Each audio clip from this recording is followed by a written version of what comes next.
যত্ন, আত্মবিশ্বাস আর পরিবারের সারপ্রাইজ। কমলা নিবাস ১০৪তম পর্ব। কমলা নিবাস সিরিয়ালের ১০৪তম পর্বে দেখা গেল তিনটি ভিন্ন প্রেক্ষাপটে তিনটি ভিন্ন গল্প, যত্ন, আত্মবিশ্বাস আর পরিবারের আনন্দের এক অসাধারণ মিশেল। সম্রাট ও ঝিনুকের যত্নশীল সম্পর্ক। গল্পের শুরুতে দেখা যায় সম্রাট তার স্ত্রী ঝিনুকের প্রতি অত্যন্ত যত্নশীল। ঝিনুক টানা ৩ ঘণ্টা পরীক্ষা দিয়ে আসার পর পায়ে ব্যথা অনুভব করে। সম্রাট সঙ্গে সঙ্গেই একটি পাত্রে গরম জল এনে পরম যত্নে তার পা ডুবিয়ে দেয়।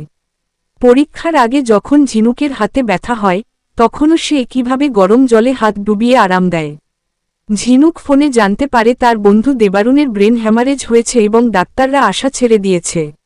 সে কান্নায় ভেঙে পড়ে। এই কঠিন সময়ে সম্রাট তাকে মানসিকভাবে শক্ত হতে সাহায্য করে এবং ভরসা দেয় যে সব ঠিক হয়ে যাবে।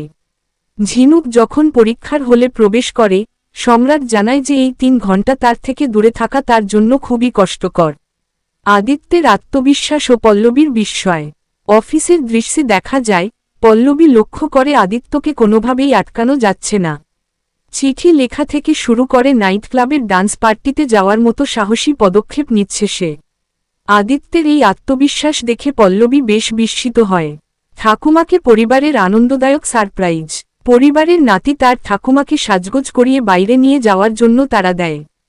ঠাকুমা ভাবেন যে তাকে হয়তো আবার কোনো পাত্রী দেখতে নিয়ে যাওয়া হচ্ছে, জানিয়ে তিনি বেশ বিরক্ত।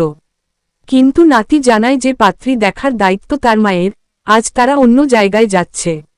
মূলত প্রীতি এবং শান্তনু মিলে একটি নতুন আসবাবপত্রের দোকান খুলেছে এবং আজ সেটির উদ্বোধন।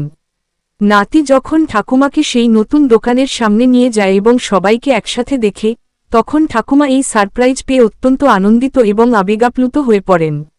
আজকের পর্বে যত্ন, আত্মবিশ্বাস আর পরিবারের ভালোবাসা, ৩টি গল্পই দর্শকদের মন ছুঁয়ে গেছে।